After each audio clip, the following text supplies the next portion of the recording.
Greetings. This is the one you've known as Jesus the Christ. Rest a moment now from all your thoughts and desires and what you think you need or what you may be worried about. Let's put all these thoughts down for now as you relax into wherever you are and do nothing else but listen to these words. All you have to do right now is just be here and listen and notice your body and energy naturally respond to what I'm about to say. Within you is a device that registers words, not just the meaning of words, but the feel of those words. This is what I'm interested in having you pay attention to today as I'm speaking. Pay attention to the experience of my words within your body-mind. How do my words land within you? What response is there?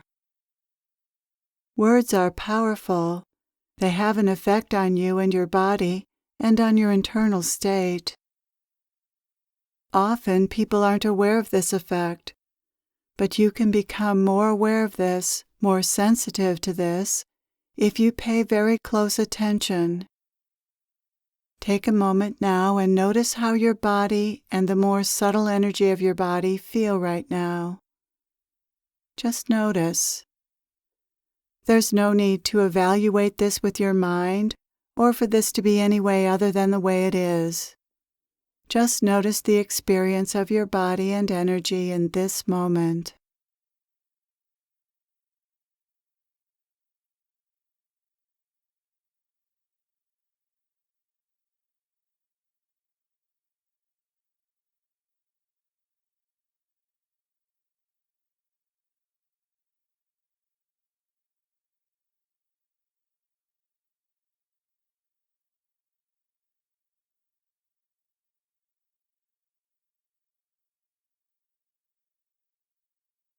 Attention is the key to tuning into reality and to the subtle realm underpinning reality, and therefore to being happy and aligned with your divine self. What you give your attention to determines your experience of life. Usually people miss the subtleties and beauty of life because they're giving their attention to the more obvious things the mind likes to pay attention to, such as the words in your own mind, which will often contract you and make you tense. However, some words can do the opposite of contracting you. Those words are a special kind, words that soothe and words that speak the truth, which are one and the same. The truth is soothing. The truth relaxes you. Usually the words that go through your head are not very soothing, and even if they occasionally are, they often jump pretty quickly to something else. Reality, on the other hand, is much slower and simpler than life as the mind imagines it. In a few seconds, the mind can travel around the world, and while those thoughts are very stimulating, they aren't very true, and so leave you a little empty, wanting more of something. The mind's thoughts don't satisfy because they aren't actually real. But when words point to the truth, to what is actually real, they can be very satisfying because they bring you into your true nature, which is peace, contentment, joy, and love. Peace is satisfying. Contentment is satisfying. Joy and love are satisfying. All of these are enough just as they are. When you're experiencing them, you don't need anything else. You would stay in peace, contentment, love, and joy just naturally if it weren't for a mind that draws you away from this state into its made-up world. The mind dangles its pretty but empty thoughts in front of you, and you can't help but follow them much of the time. But where do they lead? Not to such a pretty place sometimes. The mind is restless. and it won't be content with just staying in peace or staying with contentment or joy or love for very long. The mind pulls at you. But you, this you that the mind pulls at, are not the mind, are you? What is this you? Who is it that the mind is speaking to? Just sit with this question a moment. I will give you a moment to sense this. Who is it that the mind is speaking to?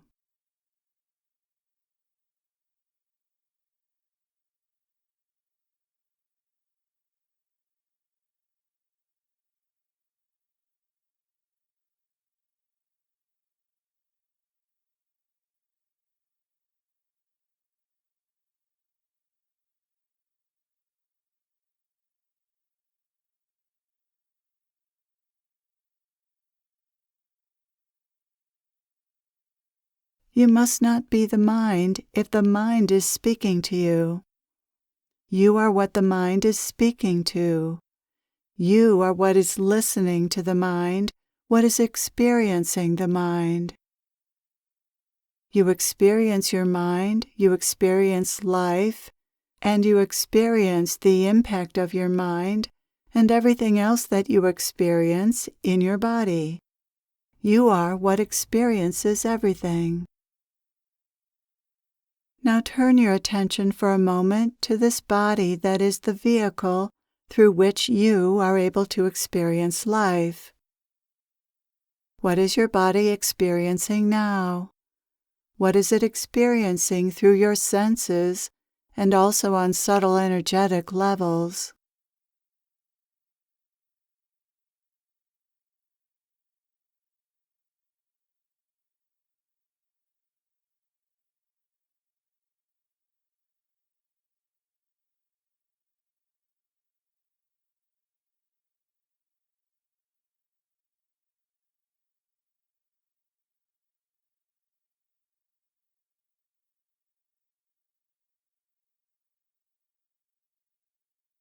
You are not the body either, are you? Since you use your body to experience life.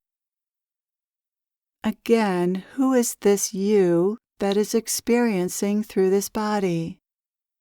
Even your body is just an experience. There's something here that is using the body to experience life, and that has a mind that says all sorts of things you're not aware of until you are, things you aren't actually thinking, since you aren't aware of these thoughts until they've already crossed your mind. You aren't aware of your thoughts before they come into your mind, only once they're expressed as a thought. Your thoughts come out of nowhere. How interesting.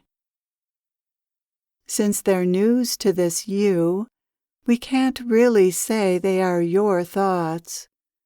You're aware of thoughts just like you may be aware of a bird singing, or traffic noise, or an itch.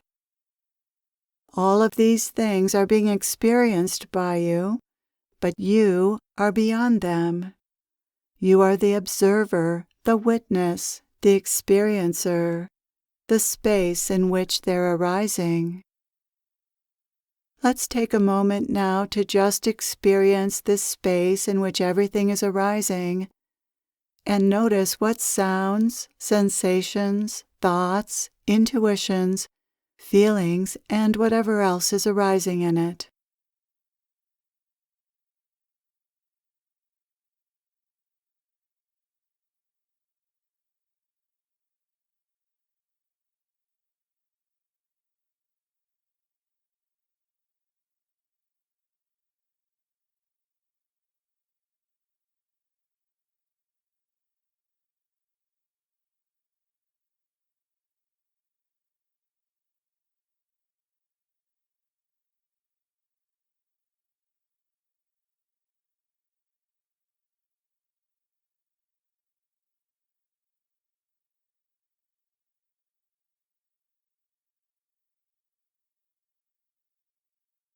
This is very peaceful, isn't it? just resting in this space and noticing what is, just being in reality. This is peaceful because you are peace. Reality, including the real you, is peaceful. When you're resting, noticing, listening, being, experiencing, you are being you, and the experience of you is peace. That's one of the qualities of who you are. Another is love. Can you experience that too right now? Take a moment to see if you are love as well. Just notice that love is also in that space. Love is a subtle experience that you can feel whenever you choose to, simply by noticing the love that is always present. But you might have to quiet the mind and body first before you're able to tune into this level of subtlety. So take a moment now to tune into love.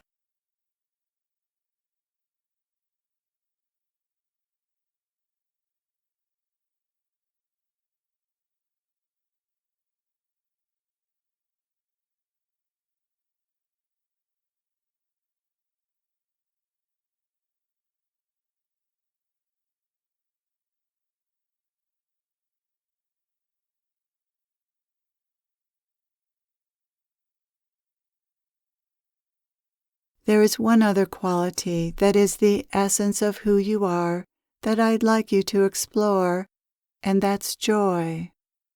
It feels very similar to love, but it's a little different. Let's tune into that now.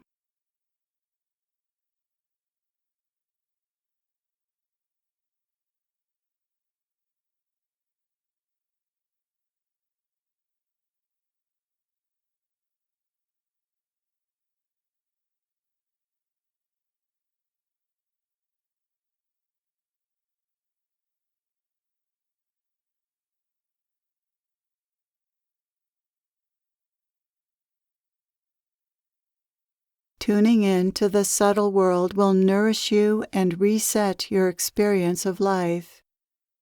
If you don't periodically nourish yourself this way, you're like what the Buddhists call a hungry ghost, hungering after one thing after another, while never being satisfied by the mind's thoughts, imaginations, or its desires. The imaginary world of the mind is about as fulfilling as a picture of a delicious meal or reading a menu. Pictures and words are symbols of reality that help you communicate with each other across time. But pictures and words don't satisfy your soul. If you live inside your mind, you'll never be satisfied. You'll always be hungry, empty, unfulfilled. The subtle world where your divine self lives cannot be accessed through the mind, only by going beyond the mind, by getting out of your mind and into your body, and then going deeper from there. To show you what I mean, just for a moment, think of a cookie. Just this instruction will set off lots of other thoughts, one right after another. The mind won't land on just one thought and stay there. The thought of a cookie spawns many, many more thoughts, which will run away with you if you let it. This is the nature of the mind. Now think of how eating a cookie makes you feel. Yummy, right? Those of you who like cookies might be experiencing some happiness from just the thought of a cookie. The body is like that. Thoughts can evoke feelings which are felt in the body. Now you're in your body as long as you don't let another thought take you back into your head. That happiness belongs to the subtle realm. It's felt in the body as a subtle energy. Let's focus on that happiness for a moment.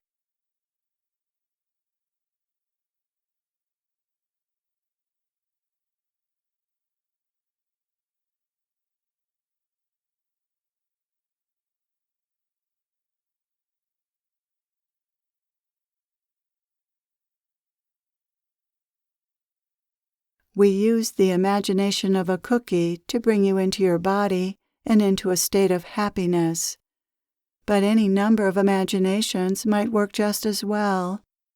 For instance, imagine how much you love someone, a pet, or some beautiful thing. Imagining that can take you into the subtle realm and an experience of love. This is a good use of the imagination. Thoughts that take you out of the mental realm into the body and senses and into the subtle realm can be useful bridges for connecting with your divine nature and its qualities of joy, peace, and love. Affirmations, prayers, and other positive thoughts can take you out of the mind into a truer place, into reality. When you use words this way, as bridges to the experience of your divine self, you're making a choice to do this. Who is this you that makes this choice? Who is this you that is choosing to listen to this, and who is also able to choose not to listen or choose to give your attention to something else? That is who you are. Your mind is not what chooses this. There is only one thing, if you will, that chooses anything, and that is who you really are. The false self, who you often think of yourself as, is just words in your head, and not even words that came from you, the real you. These words that you think of yourself as just came into your head, but they don't accurately represent who you really are. That's why the false self is called false. The false self is an imposter self. The real you, and the only you, has been here all along, making choices according to divine will, or making choices according to your ego and conditioning. When the divine self begins waking up in you, your divine self chooses more and more and gets lost in ego identification less and less. This is the spiritual process of waking up. You wake up little by little until one day you don't go back to sleep. The you is waking up now and increasingly aware of the thoughts that come into your mind and their effect on your body and energy. And the more aware you become of who you really are, the more able you are to choose to live in reality rather than the mind's made-up reality, and the more able you are to live in peace, love, and joy. Thank you for your attention and being willing to experience who you really are. This experience will continue to grow within you until it is your ongoing experience. Peace.